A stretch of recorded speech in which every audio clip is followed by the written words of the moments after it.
Bonjour, merci de nous retrouver pour cette édition spéciale dans le cadre du centenaire du Parti communiste chinois qui fête ses 100 ans avec un déferlement d'activités à la gloire d'une Chine devenue en 40 ans la deuxième puissance économique mondiale. Le Parti communiste règne aujourd'hui d'une main de fer, on peut le dire, sur la Chine. Sa domination est cultivée par un leadership autoritaire. Le parti est à la fois la source du récit national et un trésor. Sa sauvegarde est l'objectif même de toute la politique du gouvernement. Et à l'approche des célébrations du centenaire le 1er juillet, des millions de Chinoises et de Chinois sont incités à revenir aux sources de la Révolution, à cultiver ce qu'on appelle leur esprit rouge. Et en collaboration avec l'ambassade de Chine, nous vous proposons une série d'interviews avec des observateurs et amoureux de la Chine. Avec nous aujourd'hui, Philippe Lee-Chung-hum. Bonjour. Bonjour tous les auditeurs. Merci Philippe d'être avec nous. Alors, une commémoration peut multiplier en Chine pour célébrer la création en juillet 1921 du PCC, porté au pouvoir par Mao. Ces festivités lient l'occasion pour le président actuel Xi Jinping réécrire ce qu'on appelle l'histoire du pays. Beaucoup d'articles de presse ces jours-ci, la presse occidentale, la presse orientale, souvent accusent aussi la Chine de propagande pour gomme tous les aspects négatifs de l'histoire du régime et inscrire d'une continuité pour consolider, nous capables de dire, sa légitimité. Qui ou répond là? Avant d'entrer dans le détail, il nous faut tracer l'origine du Parti communiste chinois. Le Parti communiste chinois a été créé à Shanghai par Cheng Du-yi et Li Daozhang et Mao, basé sur le modèle de marxiste-léniniste, modèle soviétique. Et c'est le deuxième plus grand parti au monde, après Bharatiya Janata Party de l'Inde, avec plus de 91 millions de membres. Le Parti communiste chinois est un parti très structuré, unique au monde, avec son comité central, son politburo, son National Party Congress, son People Liberation Army est un de piliers de force de frappe de la mobilisation du régime. Le congrès du parti se tient chaque 5 ans et constitue la grande messe du régime, une organisation pyramidale. Ne dis pas que démocratie n'existe pas en Chine. Il y a démocratie, mais d'une autre façon. Parce que s'il y a un problème, on discute ça au niveau quartier. Et puis, l'idée va acheminer vers le sommet. Et là, on va trouver solution. Alors, pour le monde, pour beaucoup de compétiteurs de la Chine, ou alors pour les observateurs internationaux, de dire qui, justement, on peut dire une démocratie, de dire le contraire. Donc, la démocratie n'existe pas, on trouve ce qui passait à Hong Kong, notamment. Donc, il y a beaucoup d'exemples comme ça, avec la liberté d'expression qui est réprimandée. Et comment on peut mettre ça dans le contexte de centenaire et qu'on trouve que les plus grandes valeurs aujourd'hui, la liberté d'expression, pas bien respectée selon l'observateur? C'est bon. On cite l'exemple de Hong Kong. Parce que Hong Kong, il y a élément de subversif. Un groupe de jeunes anarchistes, sous l'influence d'une superpuissance étrangère, a créé des problèmes. Le chaos existait à Hong Kong. Donc, ne dites pas qu'il n'y a pas de démocratie. Quand il y a trop de démocratie, à ce moment-là, c'est dangereux pour la gouvernance d'un pays. Quel pays au monde qu'il n'y a pas de... Il y a complete démocratie. Complete démocratie n'existe pas. Donc, pour les Chinois, la démocratie veut dire quoi? La démocratie veut dire bol de riz, ils gagnent ce bol de riz, ils mangent bien, ils gagnent une toile sur la case, ils gagnent un travail décent. Oui, s'il y a 100 ans, on se contentait de ça. Aujourd'hui, la réalité est tout autre. Donc, il y a quand même plusieurs récriminations, plusieurs demandes jeunes donc chinois, donc à travers le monde, et en Chine notamment, pour capable exister. Oui, le Parti communiste chinois a changé avec le temps. Ce n'est plus rigide comme auparavant, modèle soviétique, mais aujourd'hui c'est plus libéral. Quand on regarde dans l'histoire, on trouve les mots qu'il y a eu, exactions qui accusent donc de la Chine. Aujourd'hui, vous pensez que tout ça là fait derrière nous, et c'est une nouvelle Chine qui se dresse au monde? Une page nouvelle qui est tournée dans l'histoire de la Chine, avec l'avènement de Xi Jinping au pouvoir. Xi Jinping donne une autre dimension à son système de gouvernance. La Chine, aujourd'hui, est à la croisée de chemins. La démocratie veut dire quoi? La démocratie veut dire entrer dans le Capitole, saccager le Capitole. La démocratie veut dire quoi? Tuer des gens comme George Floyd dans la rue. La démocratie veut dire quoi? Acheter des pistolets dans la rue et puis assassiner des gens. Ça n'existe pas en Chine. Ça n'existe pas en Chine. La démocratie, c'est tout le monde. Il y a law and order. Law and order. Et le plus important de tout, c'est la méritocratie. La méritocratie. Écoutez, vous dites qu'il n'y a pas de démocratie. Regarde son combat contre la corruption. Xi Jinping n'a pas hésité. Il n'a pas hésité de démanteler ce fléau. Une grande partie d'intellectuels, une grande partie de l'élite a été sacrifiée, mettre à la porte. Par exemple, Bo Xilai, le maire de Chongqing, est démis de ses fonctions. Aujourd'hui, petit à petit, la corruption est en train de diminuer en Chine. Alors, le PCC finit retrouver, nous pouvons dire, au cœur de la politique chinoise, finit un parcours tantôt admiré, tantôt critiqué, pour arriver jusqu'à devenir la deuxième puissance économique mondiale. Comment on explique ça? Soyons francs. Aujourd'hui, la Chine n'a plus émergé comme une superpuissance. C'est grâce au Parti communiste chinois. C'est la discipline, la stabilité, la confiance qu'il a inculquée dans le peuple chinois. Il n'y a pas des autres dans la rue, subversion, etc., law and order. Vous pouvez marcher en Chine sans être inquiété. Donc ça, c'est important. C'est important.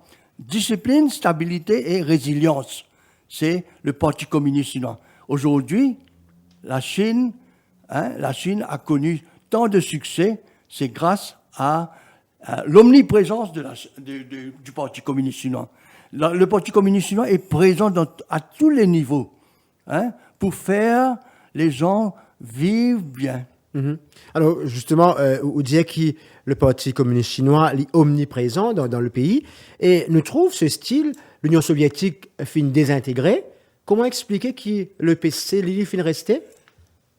Les Chinois sont plus pragmatiques. Les Chinois ont changé le modèle. À mesure que les années passent, les Chinois ont changé pour donner un visage plus humain au système.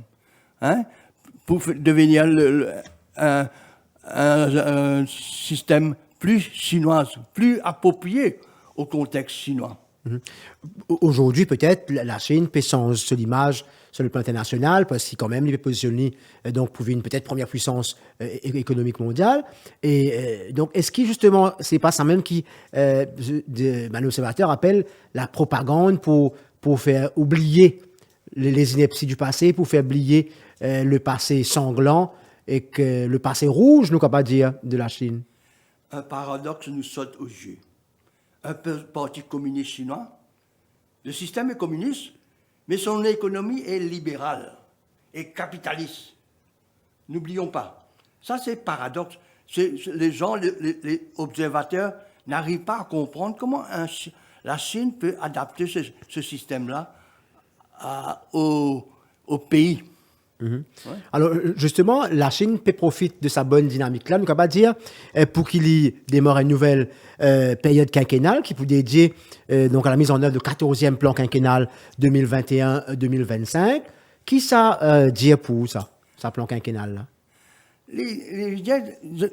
L'avenir, comme Xi Jinping a dit dans son discours, il dit il faut arrêter avec les tiraillements politiques.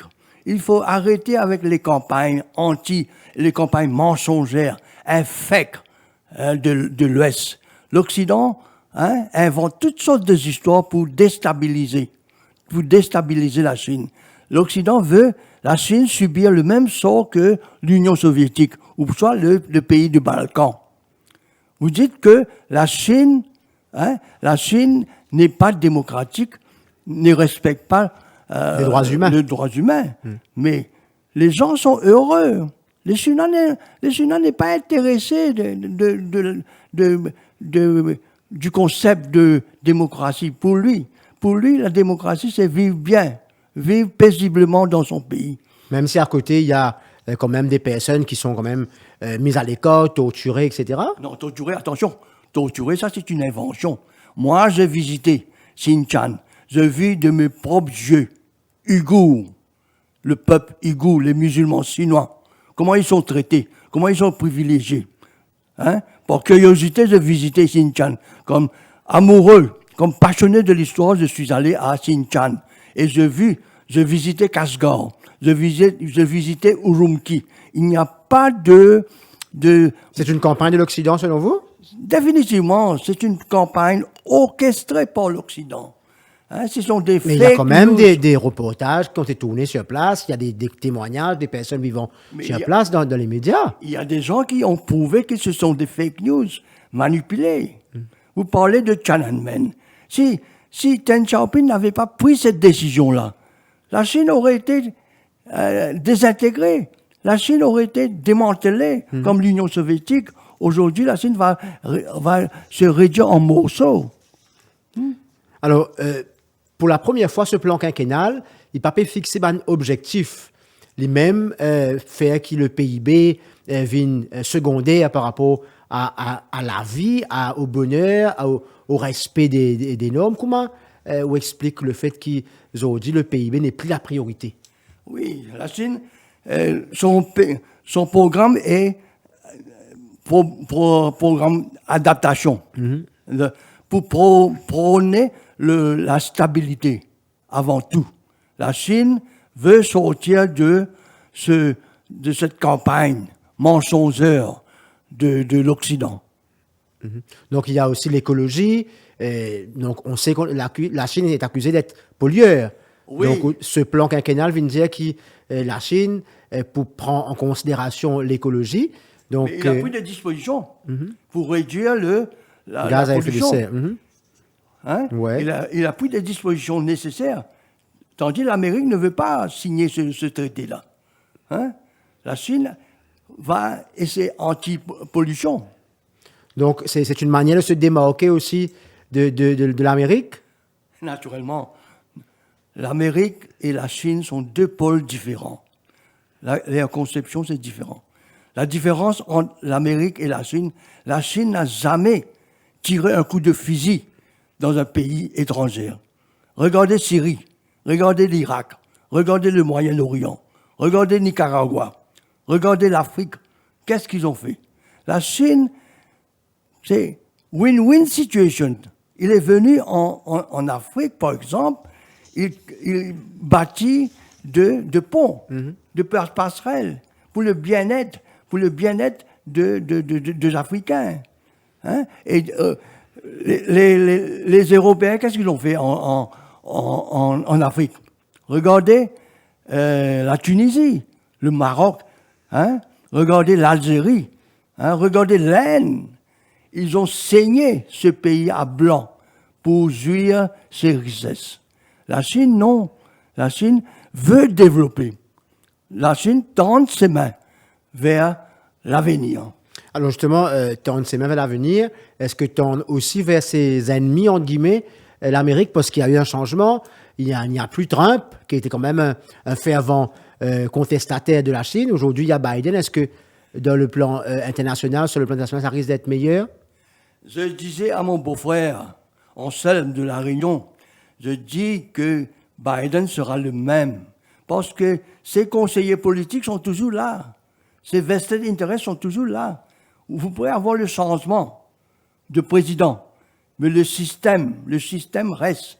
Les conseillers politiques, téléguidés, par le Wall Street, téléguidés par certaines vested interests, ils vont toujours être anti-chinois. Mais la Chine a dit qu'on ne peut pas continuer avec cette campagne-là pour le bien-être de l'humanité. La Chine ne veut pas l'affrontement.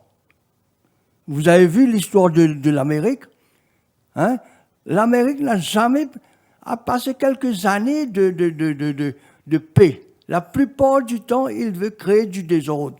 La Syrie, l'Irak, hein? On parle des armes de destruction massive. Mais où sont les armes? On a retiré Saddam Hussein. Mais là, ce n'est pas le cas. C'est une campagne de mensonges. Philippe Ly, pour terminer, quand la Chine fait appel à ces hommes et femmes, ces Chinois et Chinoises à travers le monde, à cultiver l'esprit rouge, comment ou recevoir ce message-là? C'est quoi cultiver l'esprit rouge? Cultiver l'esprit rouge, moi, j'ai toujours dans mon cœur la Chine, parce qu'ils m'ont fait né en Chine, hein, et moi, fait bonnes études en Inde et dans la Grande-Bretagne. Mais moi, j'ai un penchant pour la Chine. Mais on dit que chaque matin, on se réveille, on regarde, on prie en direction de la Chine. Mais toujours, l'île Maurice reste ma meilleure patrie. Donc, citoyen du monde, mais chinois dans le cœur. C'est vrai. Merci beaucoup, Philippe Ly, pour sa interview-là. Donc, voilà, Philippe Ly, observateur et également amoureux de la Chine, vous l'avez entendu, inconditionnel, et qui était avec nous pour ce premier numéro dans le cadre centenaire du Parti communiste chinois en collaboration avec l'ambassade de Chine. On va se retrouver pour une nouvelle édition demain. Merci, au revoir.